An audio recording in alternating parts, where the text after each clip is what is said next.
Assalamualaikum warahmatullahi ta'ala wabarakatuh. A'udzu billahi minasyaitonir rajim. Bismillahirrahmanirrahim. Alhamdulillahi rabbil alamin. Wa bihi nasta'inu ala umuri dunya waddin. Wa sallallahu wasallam ala asyrafil anbiya'i wal mursalin sayyidina Muhammadin wa ala alihi wa ashabihi ajma'in. Amma ba'du, faqad qala Allah Ta'ala fi kitabihil karim wa huwa asdaqul qailin. A'udzu billahi minasyaitonir rajim. Bismillahirrahmanirrahim. Ya ayyuhalladzina amanu kutiba alaikumusiyam kama kutiba alal ladzina min qablikum la'allakum tattaqun. Ayyaman ma'dudat. Al-ayat. Shadaqallahul azim. Wa qala Rasulullah sallallahu alaihi wasallam, man shoma ramadhana imanan wa ihtisaban ghufira lahu ma taqaddama min dzambi. Para santri, para wali santri dan seluruh kaum muslimin wal muslimat yang berbahagia, alhamdulillah bahwa kita telah dikabul doa. Ketika masuk bulan Rajab, kita memanjatkan doa sebagaimana biasa juga dipanjatkan Rasulullah ketika masuk bulan Rajab. Allahumma barik lana fi Rajab wa Sya'ban wa ballighna Ramadan. Ya Allah, semoga Engkau memberkahi kami di bulan Rajab dan bulan Sya'ban, serta menyampaikan kami ke bulan Ramadan. Bulan Ramadan adalah bulan yang istimewa bagi kaum muslimin. Mengapa disebut istimewa?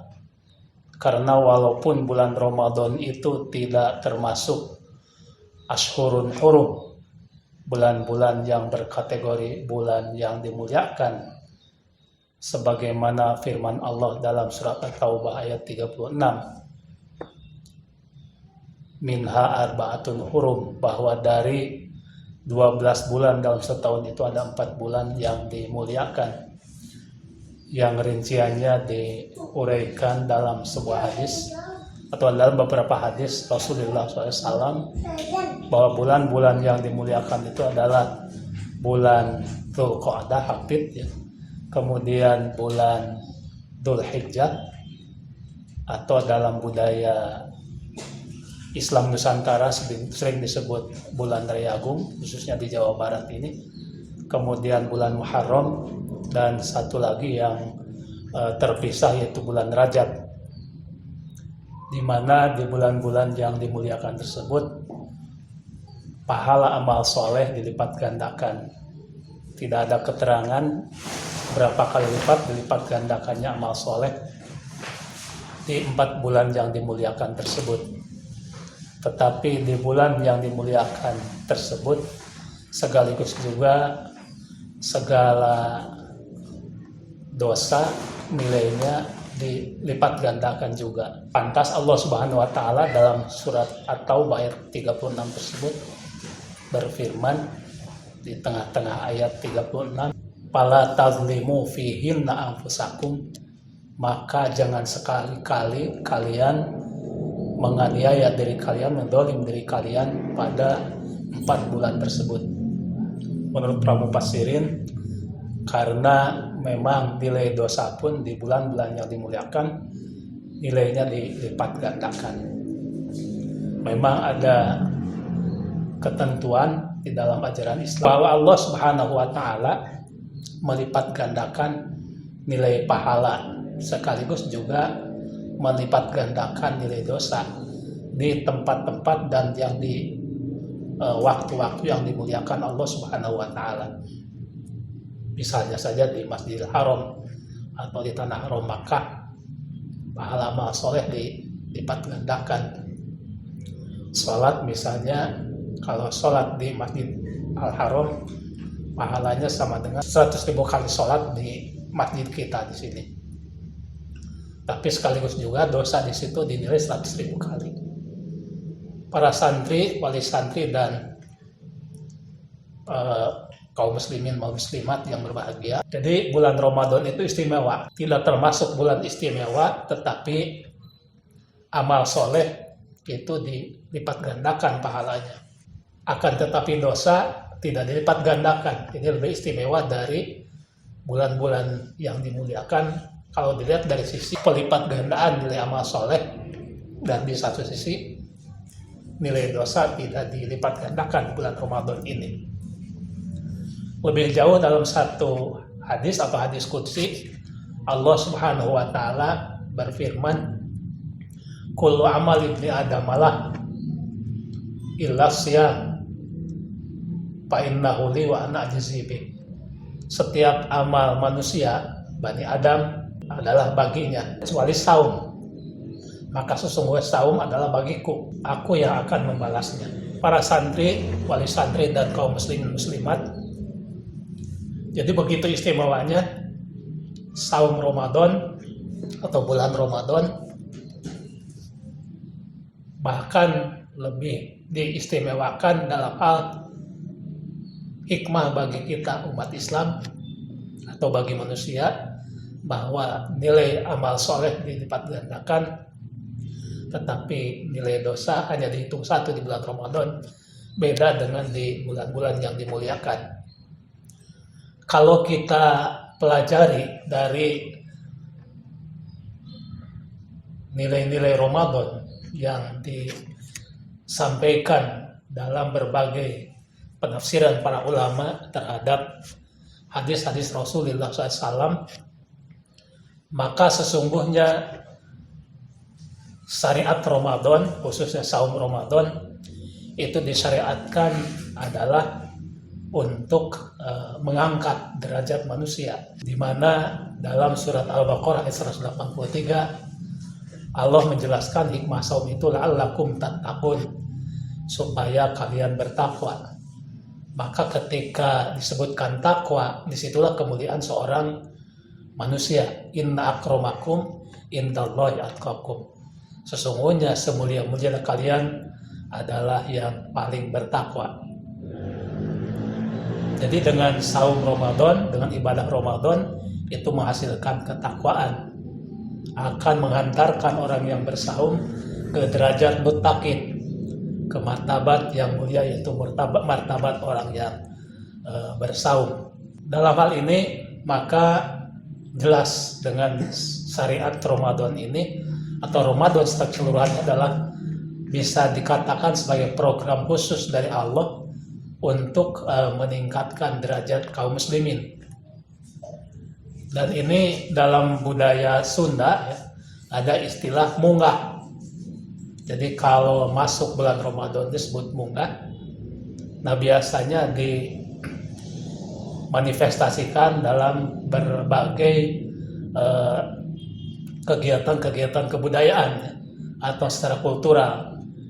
Misalnya saja kalau mau munggah itu di samping juga membersihkan diri secara lahir dan batin. Secara lahir misalnya ada istilah kuramasan, dengan membersihkan badan lebih istimewa dari hari-hari biasa. Istilah kuramasan itu kalau zaman dulu ada, karena belum ada sampo produk dari pabrik ya, dulu biasanya mengumpulkan berbagai ramuan, apakah dari kulit pohon jengkol, daun kembang sepatu, atau abu merang ya, kalau diramu menjadi satu untuk membersihkan kepala. Artinya dilakukan pembersihan badan yang lebih luar biasa dibanding hari-hari biasa karena akan menyambut Ramadan. Begitu juga ada budaya nadran. Di samping kita saling memaafkan dengan sesama yang masih hidup, juga kita menyempatkan berziarah ke makam para arwah keluarga kita, terutama leluhur kita, para guru kita yang telah mendahului kita. Ini artinya ada budaya munggah, karena memang Ramadan itu disyaratkan oleh Allah untuk meningkatkan derajat kaum muslimin, meningkatkan derajat orang-orang beriman. Jamaah yang berbahagia, ada beberapa aturan main yang ditetapkan Allah untuk meningkatkan derajat manusia. Sebagaimana kita maklumi bahwa manusia itu berasal dari surga. Jadi aslinya manusia dari surga, dan Allah menghendaki seluruh manusia itu kembali ke tempat asalnya di surga apabila memang memenuhi kualifikasi persyaratan sebagai ahli surga, yaitu berada dalam keadaan fitrah, keadaan sebagaimana manusia itu awal diciptakan. Maka fitrah itu sendiri sering disebutkan dengan bersih.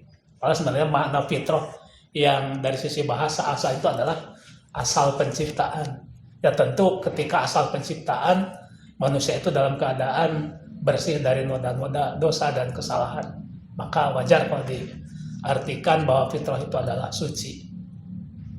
Maka dengan Ramadan pun nanti diakhiri dengan Id atau hari raya yang disebut juga Idul Fitri. Menurut sebagian makna dari para ulama bahwa Idul Fitri itu berarti kembali kepada fitrah. Karena apa? Karena memang sudah digembleng di bulan Ramadan, manusia itu bersih dari dosa.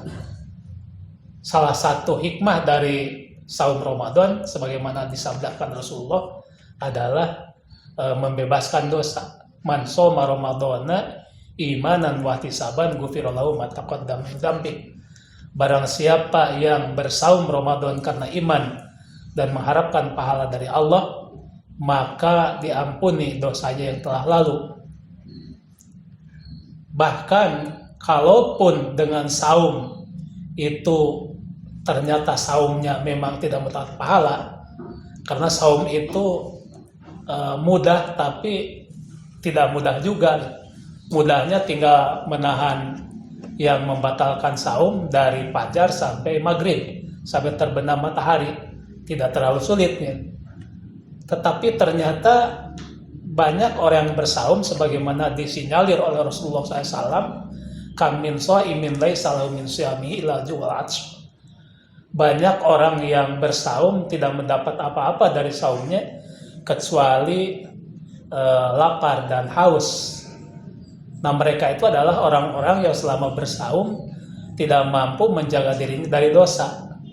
Dan dosa ini paling dominan adalah hubungan dengan sesama manusia dalam hablum minan nas. Dosa mata, dosa telinga, dosa lisan, dan dosa anggota badan lainnya. Maka oleh karena itu Imam Ghazali dalam kitab Ihya Ulumuddin-nya itu membagi saum itu kepada 3 tingkatan. Ada saum awam, yaitu yang hanya bisa menahan apa yang membatalkan saum dari mulai fajar sampai terbenam matahari, tidak bisa menjaga dosa dari berbuat dosa. Nah, ini kategorinya saum awam. Nah, tentu saja ini yang masuk dalam sinyalemen Rasulullah. Jadi hanya saum mendapat lapar dan haus. Maka oleh karena itu kita tentu harus berjuang kepada tingkat saum yang lebih tinggi, yang Imam Ghazali menyebutnya adalah saum khusus. Saum khusus itu selain menahan dari yang menyebabkan batalnya saum sejak fajar sampai terbenam matahari, juga menahan diri dari melakukan dosa, terutama dari dosa-dosa yang hubungan dengan sesama manusia. Lisan tidak digunakan untuk bicara yang dilarang, ya. Bicara yang kotor, mengadu domba, bohong, dan bicara-bicara yang tidak ada manfaatnya. Begitupun telinga tidak mendengarkan hal-hal yang haram diucapkannya. Begitupun mata tidak melihat sesuatu yang bisa menyebabkan diri lupa terhadap Allah Subhanahu wa Ta'ala, yang bisa menyeret kepada kita tidak ingat kepada Allah Subhanahu wa Ta'ala. Begitupun anggota badan lainnya tidak digunakan untuk melakukan dosa. Maka inilah saum khusus. Ya, kita harus berusaha sampai saum khusus supaya kita mendapat hikmah dari saum tersebut. keutamaan dari saum tersebut yaitu bisa bebas dari dosa yang telah lalu. Dan tentunya ini banyak sekali tadi sebagaimana disinyalir oleh Rasulullah, orang yang hanya mendapat lapar dan haus. Tapi Allah Subhanahu wa taala tetap sangat berkeinginan bahwa manusia itu kembali ke tempat asal di surga. Maka Allah pun membuat syariat atau ajaran dampingan untuk saum, yaitu Qiyamul Ramadan, ibadah malam di bulan Ramadan, yang sering kita artikan Qiyamul Ramadan adalah tarawih. Karena memang menurut Imam Nawawi bahwa Qiyamul Ramadan itu harus dengan tarawih. Tapi menurut jumhur ulama Qiyamul Ramadan itu tidak harus tarawih. Apa saja ibadah taqarrub pada Allah di malam hari itu termasuk kategori Qiyamul Ramadan. Tapi menurut Imam Nawawi Qiyamul Ramadan itu adalah harus dengan tarawih. Apa itu tarawih? Tarawih itu adalah sholat setelah sholat Isya di bulan Ramadan dengan jumlah rakaat 20 rakaat.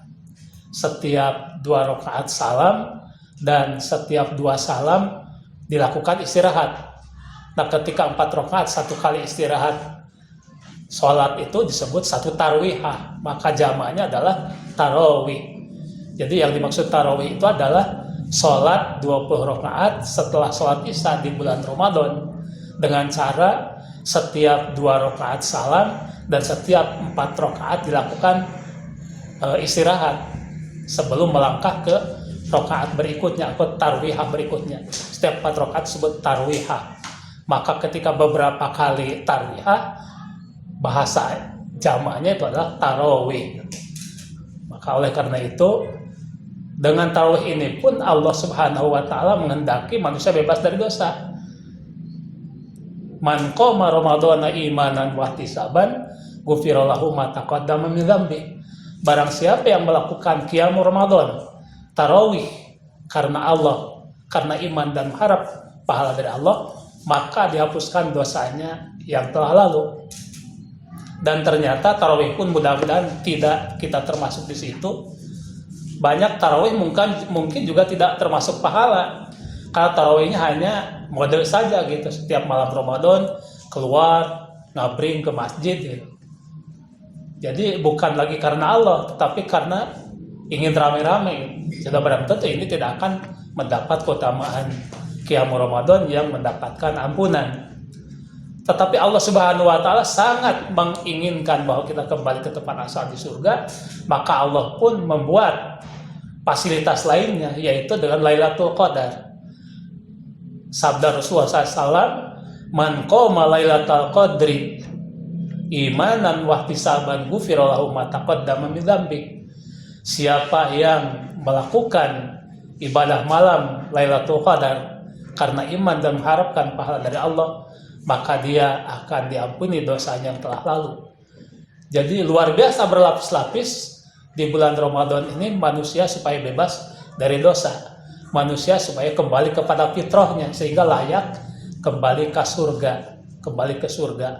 Dan ini adalah fasilitas yang terakhir dari Allah gitu. Karena sebelumnya juga sebelum masuk Ramadan, fasilitas kita untuk kembali ke fitrah itu banyak sekali. Jadi khususnya kita umat Nabi Muhammad SAW itu diberi keistimewaan sebagai umat akhir zaman yang di akhir zaman ini sangat sulit kita memelihara diri dari berbuat dosa, terutama dalam berebutan sumber daya alam, maka sering berbuat dosa. Oleh karena itu peluang dosa lebih banyak di akhir zaman.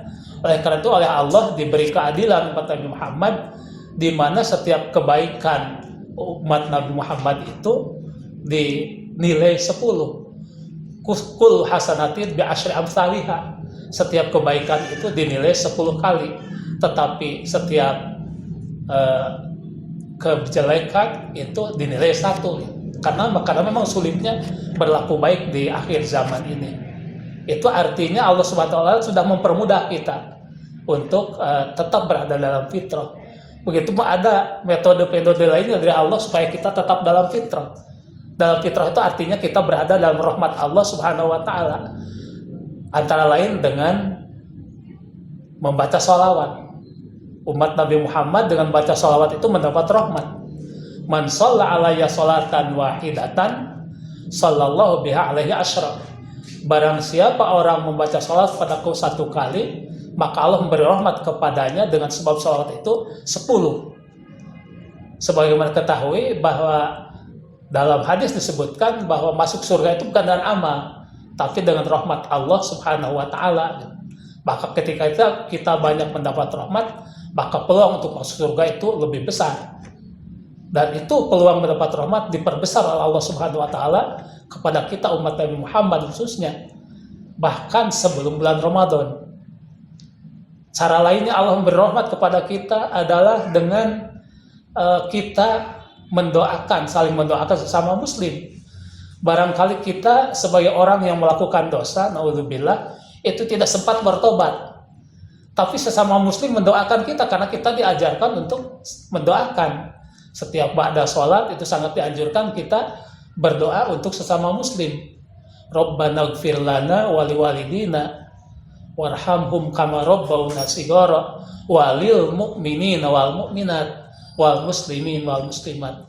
Nah, maka dengan doa yang dipanjatkan oleh sesama muslim itu bisa secara tidak disengaja atau disadari oleh yang berdosa, malah dia diampuni dosanya tanpa dia bertobat, tanpa dia minta ampunan, karena didoakan oleh sesama muslim. Itu pun adalah cara lain dari Allah Subhanahu wa taala supaya kita itu masuk surga ke tempat asal. Dan Ramadan ini sebagai program pamungkas.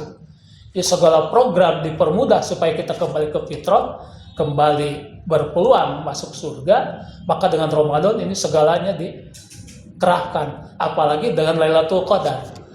Apabila kita melakukan ibadah Lailatul Qadar, maka nilainya di samping tadi bisa diampuni dosa yang telah lalu, juga itu bernilai pahala ibadah selama 1000 bulan. Khairum min alfi syahr. Jadi Lailatul Qadar itu bahkan lebih baik dari 1000 bulan. Bayangkan kalau kita ibadah selama 83 tahun gitu. Sulitnya bukan main. Satu hari pun kalau kita bagi waktu, ibadahnya hanya berapa? Sebagian kecil saja dari waktu yang diberikan Allah kepada kita selama 24 jam yang gunakan ibadah. Sedangkan dengan ibadah Lailatul Qadar, maka kita mendapat pahala lebih baik dari ibadah selama 1000 bulan. Oleh karena itu, kami mengajak khususnya kepada para santri, para wali santri, dan tentu juga kepada kaum muslim dan muslimat, mari kita manfaatkan program amnesti dari Allah. Yang dibilang Ramadan ini program amnesti. Jadi segala sesuatu ibadah Ramadan itu mendatangkan ampunan dari Allah terhadap dosa-dosa kita. Mudah-mudahan apa yang disampaikan pada kesempatan ini bermanfaat, khususnya bagi kami, umumnya bagi kita semua. Atas segala kekurangan, kehilapan, mohon maaf. Wallahu muwaffiq ila aqwamit thoriq. Wassalamualaikum warahmatullahi wabarakatuh. اللهم صل على سيدنا محمد صلاة ترغب وتنشط وتحمس بها الجهاد لإحياء وإعلاء دين الإسلام وتحمس بها الجهاد لإحياء وإعلاء دين الإسلام. اللهم صل على سيدنا محمد صلاة ترغب وتنشط وتحمس بها الجهاد لإحياء وإعلاء دين الإسلام وتحمس بها الجهاد لإحياء وإعلاء